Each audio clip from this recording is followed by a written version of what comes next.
انسان زندگی میں بہت سی امیدیں اور توقعات یا ایکسپیکٹیشنز رکھتا ہے، جن میں سے کچھ وہ دوسرے انسانوں سے امید لگاتا ہے یا ایکسپیکٹ کرتا ہے اور اکثر منہ کی کھانی پڑتی ہے، اور کچھ لوگ امید اور توقع پہ پورا بھی اترتے ہیں۔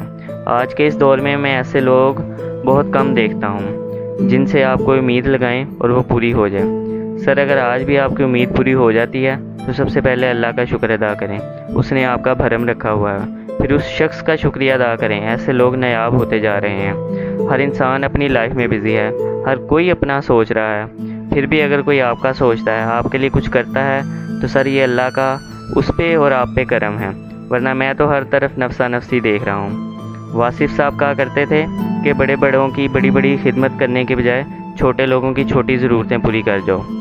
سر، میں اکثر آبزرو کرتا ہوں، اگر کوئی ہم سے امید لگاتا ہے تو ہم اس کے سٹیٹس کے مطابق ٹریٹ کرتے ہیں اور دیکھتے ہیں کہ یہ شخص مستقبل میں ہمارے کام آئے گا بھی کہ نہیں۔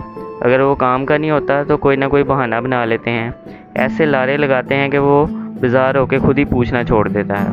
میں یہ نہیں کہتا کہ ہر آنے والے کی خواہش پوری کرو، لیکن دل نہ توڑو کسی کا۔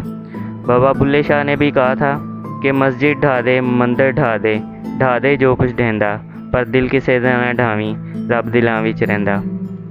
سر، میری آپ کو سجیشن ہے، ایسے لوگوں سے دور رہیں، کیونکہ میں سمجھتا ہوں کہ جو کسی کی خاموشی نہیں سمجھ سکتا اس کے لیے الفاظ بھی کوئی معنی نہیں رکھتے۔ جتنی مرضی بین بجا لیں اس کو کوئی اثر نہیں ہوگا۔ سر، آج سے اپنی امیدیں اللہ تعالیٰ سے جوڑیں، وہ تمام انسانوں کی امیدوں کا محور ہے۔ انسان سے مانگیں گے تو اگر وہ دے دے گا تو احسان، اگر نہ دے تو شرمندگی۔ اس لیے اپنی امید صرف اس ذات سے لگا لیں، اسی پہ توکل رکھیں، وہ کوئی نہ کوئی وسیلہ بنا دے گا، وہ کبھی بھی آپ کو اکیلا نہیں چھوڑے گا۔